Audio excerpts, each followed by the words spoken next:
سورہ اعراف کہا کہ ما منعک الا تسجد اذ امرتک، تو نے کس چیز نے روکا تجھے کہ تو سجدہ نہیں کر رہا؟ شیطان کے ساتھ عقل جو شیطان کی تھی صحیح تو کہہ رہی تھی، جو بیچارہ بدبخت ملعون شیطان، بیچارے سے مطلب اپنے آپ کو سمجھ رہا تھا کہ میں مظلوم ہوں، میں نہیں کہہ رہا بیچارہ اس کو، بدبخت اور ظالم شیطان، ملعون شیطان 6000 بار اس نے عبادت کی کہ نہیں کی نا، یہ پتلا ابھی بنا ہے اس کو سجدہ کرو۔ آپ کہیں بھی جائیے یہ قانون اپلائی نہیں ہوتا۔ آپ 6000 برس سے بایولوجی پڑھا رہے ہیں کسی کالج میں، آپ میرے درس میں آئیے کہا مولانا ابھی طبیعت ٹھیک ہے۔ آپ 6 سال سے کہیں پر ڈرائیونگ کر رہے ہیں، میں کہوں گا آپ مجھ سے سیکھیے اس شہر کی ڈرائیونگ۔ کیا مولانا آپ کو گلیوں کا نہیں پتہ یہاں کہ آپ مجھے ڈرائیونگ سکھائیں گے؟ ہے کہ نہیں ہے؟ آپ گھر میں جا کر کہیے گا کہ ہم کھانا پکائیں گے، آپ کو نہیں آتا۔ ہر جگہ پر یہ ہے کہ اب مجھے بتائیے دوبارہ سے، میں سوال کر رہا ہوں، عقیدہ میرا یہ نہیں ہے کہ جو پتلا ابھی بنا ہے اس کو آپ سجدہ کیجئے، حضور 6000 برس کی عبادت ہے کچھ نہیں، تو اس کو مولا نے کہا کہ یہ اپنی عبادت کو دیکھ رہا ہے، خدا کے فیصلے کو نہیں دیکھ رہا۔ اعتراضات الحمیہ، حمیت نے اگر اس کو روک لیا، اور وضع اساس العصبیہ، تعصب کی بنیاد کو اس نے رکھا، فعدو اللہ امام المستکبرین وسلف المستکبرین، امام المتعصبین وسلف المستکبرین، اس نے یہ کہا۔ خوب توجہ کیجئے گا، لہٰذا جب بھی آپ خدا کے فیصلوں کو اپنی عقل کے ذریعے دیکھیں گے گمراہ ہو جائیں گے۔ بھائی پھر میں پوچھ رہا ہوں، بات مجھے بتائیے، اگر ہم بھی ہوتے وہاں پر، خدا کہتا کہ تم نے 6000 برس عبادت کی لیکن تم شیطان کے آگے آ کر، آدم کے آگے آ کر سجدہ کرو، تو ہمارے ذہن میں سوال آتا کہ نہیں آتا؟ تو اب سورہ اعراف میں کیا کہا پروردگار نے؟ تو نے سجدہ کیوں نہیں کیا؟ خدا نے اتنی بھی اوقات دی تو یہ واقعاً خدا کا لطف ہے۔ کہ انا خیر منہ، میں اس سے بہتر ہوں، خلقتنی من نار وخلقتہ من طین، میں آگ سے ہوں، یہ پانی سے، یہ مٹی سے۔ اور بات تو صحیح تھی اس کی، لیکن بات صحیح تھی اگر خدا کا حکم نہ ہوتا۔ جب بھی عقل بشر خدا کے حکم سے ہٹ کر فیصلہ کرے گی، سمجھے گی کہ میں صحیح فیصلہ کر رہی ہوں، لیکن جہنم کی گہرائیوں میں جا رہا ہوگا انسان۔ لہٰذا اس کے بعد فرمایا انک من الصاغرین، نکل جا یہاں سے، تو ذلیل ہونے والوں میں سے ہے، گھٹیا ہے، تیری اوقات کوئی نہیں ہے۔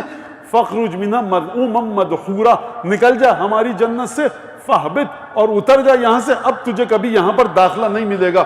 کہا پروردگار رب انظرنی الی یوم یبعثون، پروردگار جب تک تو اپنے بندوں کو قیامت میں اٹھائے گا نا، اس دن تک کی مہلت دے۔ کس چیز کی مہلت؟ نماز روزہ سکھانے کی نہیں، گمراہ کرنے کی۔ خوب توجہ کیجئے گا، گمراہ کرنے کی مہلت دے۔ پروردگار نے کہا انک من المنظرین، جا مہلت دی۔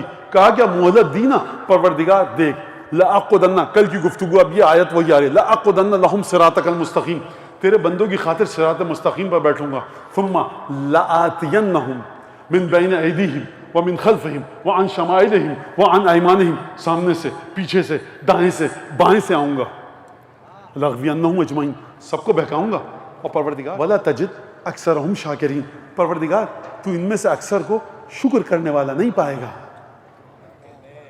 شیطان کو کہنا چاہیے تھا تو ان میں سے اکثر کو عبادت کرنے والا نہیں پائے گا۔ یہ شکر کہاں سے آ گیا؟ یہ قرآن ہے، میرے گھر کی چھپی ہوئی کتاب نہیں ہے کوئی۔ ولا تجد اکثرہم شاکرین، تو ان میں سے اکثر کو شکر کرنے والا نہیں پائے گا۔ خدا نے کہا دیکھو بات سنو، ڈرانا اس کو، یہ میرے جملے ہیں، کہ جس کے پاس محمد مصطفیٰ کی بتائی ہوئی سبیل نہ ہو۔ یا آپ نے کبھی خدا سے پوچھا کہ پروردگار شیطان کو تو بٹھا دیا تو نے سیدھے رستے پر اور چھوٹ دے دی، یہ تو نے شیطان کو یہ جو جواز دیا، اجازت نامہ دیا بشریت کو گمراہ کرنے کا، تو یہ تجھے بھروسہ کس کی ذات پر تھا جو تو نے شیطان کو گمراہ کرنے کی اجازت دے دی؟ خدا کہے گا کہ دیکھو یا ویلتا لیتنی لم اتخذ فلانا خلیلا، اس فلانے سے دور رہنا، ہمارے راستے پر رہو گے، ہمیشہ آل محمد کو دیکھتے رہنا۔ اگر آل محمد کے ساتھ رہے، اب چلیے زیارت جامعہ کبیرہ، من احبکم فقط احب اللہ، من ابغضکم فقط ابغض اللہ، من اطاعکم فقط اطاع اللہ۔ جو آپ کی اطاعت کرے وہ خدا کا مطیع، جو آپ کا محب وہ خدا کا محب۔ میں ان تمام لوگوں کی خدمت میں عرض کروں، خدا کی محبت کو من ڈھونڈو، پہنچ ہی نہیں سکتے خدا کی محبت تک محبت ملے گی خدا کی خدا کے راستے پر چل کر. خدا کا راستہ ہے کہاں پر؟ علامت کیا ہے؟ خدا کے راستے پر شیطان بھی ہے، محمد مصطفیٰ بھی ہے. دیکھو جہاں علی، فاطمہ، حسن، حسین، زین العابدین، محمد باقر، جعفر صادق، موسیٰ کاظم، علی رضا، حضرت حجت کا نور نظر آئے، وہ ہے خدا کا راستہ. اس راستے پر چلنا، پھر کہنا خدا سے خدا ہے تجھ سے محبت کی، پروردگار تیری اطاعت کی، ان کی اطاعت خدا کی اطاعت، ان کی محبت خدا کی محبت. کیوں؟ قُلْ لَا أَسْأَلُكُمْ عَلَيْهِ أَجْرًا إِلَّا الْمَوَدَّةَ فِي الْقُرْبَى.